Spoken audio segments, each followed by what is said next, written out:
my name is Adrian McHugh. I work for a company called Linesight. We're an Irish headquartered company with offices throughout the globe. So we're a construction management consultancy.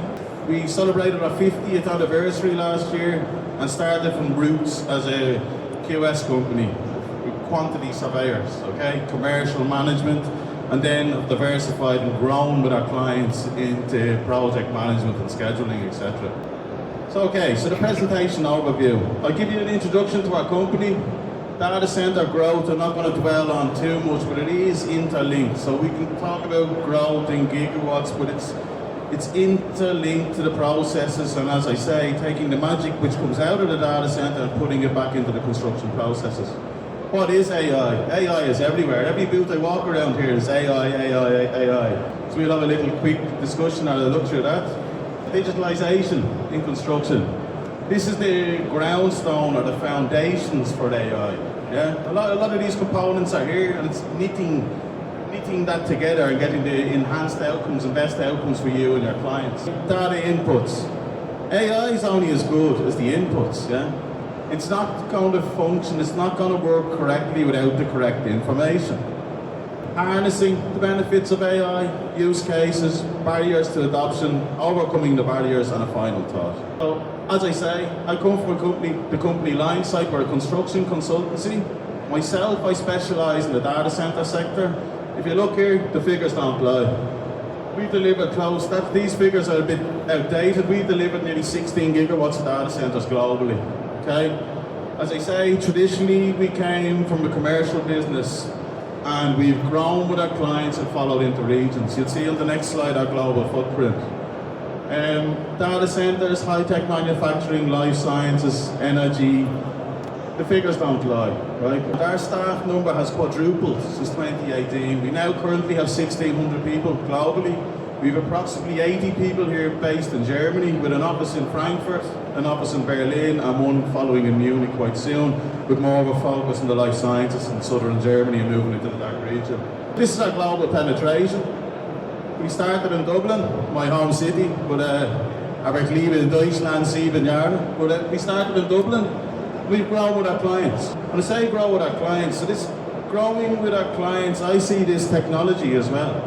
And that's growing, bringing AI into our business and bringing it into our clients. As I say, I'm going to mention it a couple of times, the recurring theme throughout this presentation is taking the magic that comes out of the box, essentially the data center, and putting it back into the processes. We have to do it, yeah? I done a presentation here last year. It was more based on cost and skills / labour shortages.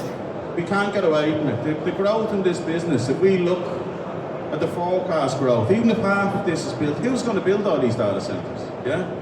We need to streamline these processes. We need to harness and bring the magic, what we take out of the box, and bring it back into these processes. Data centre experience globally, as I say, the figures don't lie. It's colossal. We've an 80 to 90% strike rate with repeat business. We grow with our clients. There's a number of my colleagues here in the audience as well. I'll be more than happy to talk with you after this presentation. We go with our clients and we travel with our clients. But that is not just a geographic travel. That's a journey together of growth, implementing new processes, streamlined processes. We're all aware of the growth in this business, yeah? And this is the one that speaks to me. So between last year and 2029, this comes to the German Data Centre Association. I have a booth over here. They're good people to have a chat with, yeah? There's 2 gigawatts of pipeline here in Germany. Currently there's 1.3, yeah? Who's going to build all these things?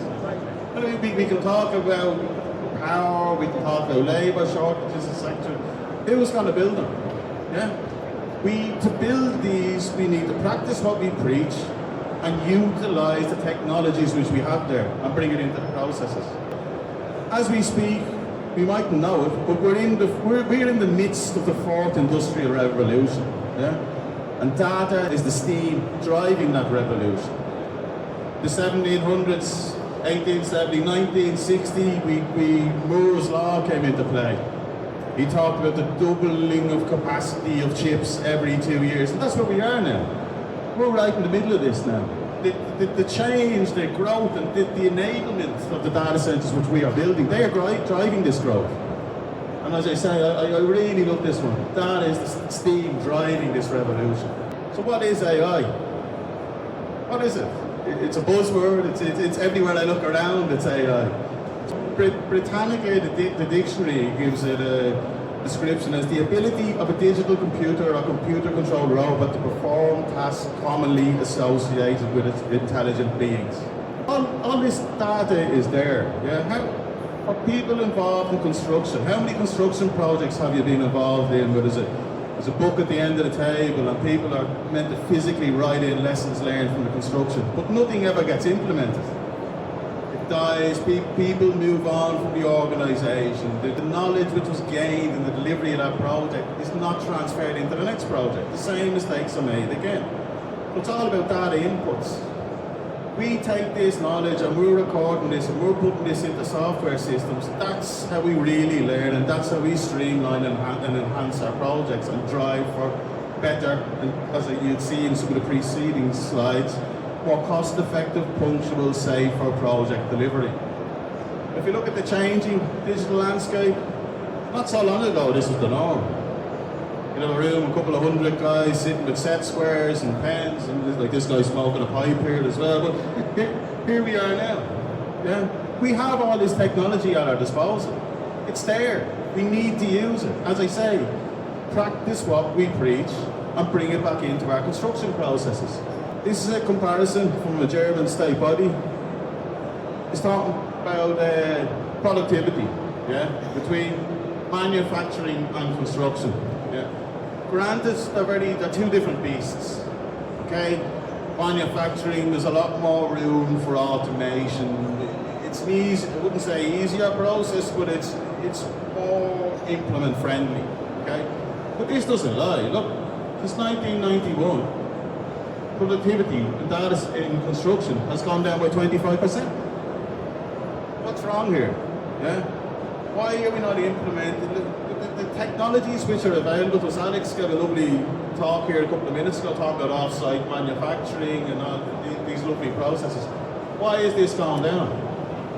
Why are we not bringing digital tools, AI enablers, machine learning? Why are we not bringing this into our business and streamlining these processes? Yeah. So, enhanced project tracking. A number of companies do it. You see it on sites now. People walking around with the cameras and the visual and really proper monitoring things. Yeah? And these are the tools at your disposal. We're always going to have a case where you need experienced people. Yeah?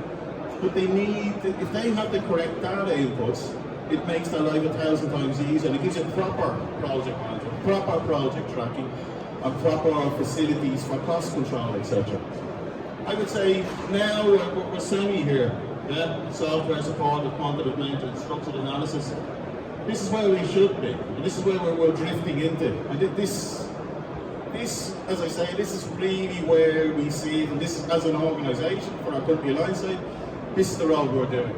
We can't say obviously too much for operational reasons, but we're really harnessing this, and we're building out strategies to deliver with our clients.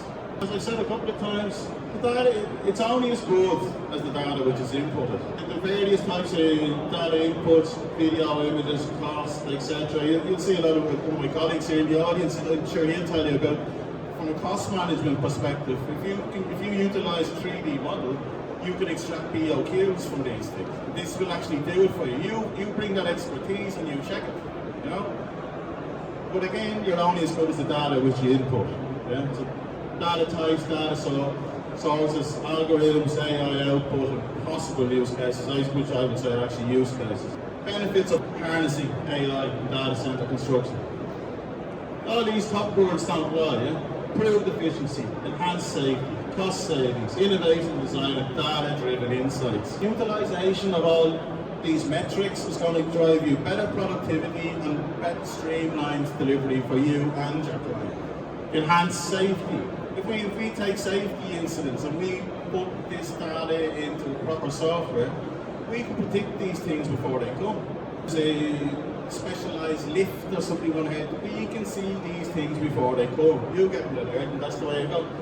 Design. Personally, I sit through quite a lot of design meetings every week. Yeah? A lot of these meetings don't particularly need to take place. We can have software where we put in the design and that can spit out a couple of different options to you and you pick and choose the right ones. You know, it's all about enhanced and streamlined delivery process. Quantifying the benefits of AI. Again, faster, shorter, accurate, reduce, lower carbon footprint, savings in labour costs and defect detection. And none of these words lie, right? And these are the project manager's dream in delivery of a project. Yeah? This is what you want to achieve and this is how you bring a better outcome for your client. It's all there, it's there at our fingertips. Okay, use cases for AI in construction. A lot of these are more or less being implemented at the moment. Yeah? Some of them a little bit further off, but they're coming. Right? Predictive analytics, yes, it's there. Positive robotics and automation, maybe a bit slightly further down the pipeline, but it's coming. Right? I think here in Germany we've had the first 3D printed data centres, if I remember correctly, it's down in Heidelberg. All these things are coming. If you do not harness AI now, you and your organisation are the people who are going to fall behind. Now is the time to embrace these technologies. I like this one. Yeah? So here's a picture of a couple of players from the States in the 1960s. Maths teachers giving out about use of calculators.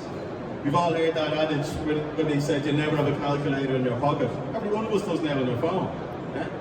I see this is the same kind of mindset which we have to bring to AI and bring it into our construction processes. Barriers to adoption. Yeah. Integration with legacy systems.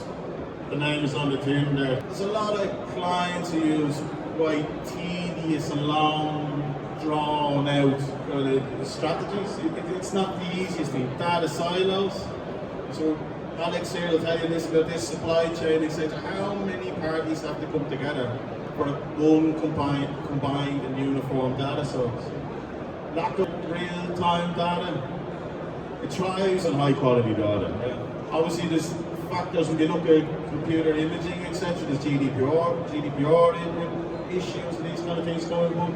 It's all there. Fragmented ecosystem. Again, this is, I would say, kind of ties in with the integration of legacy systems and low digital maturity. Okay. Again, as I say, how you think you will lose your job, and that's how you lose your job. Yeah. It's the people who's not using AI is the people that's going to be left behind. Thank you for your time. When we're around here after, I'm more than happy to catch up. Thank you.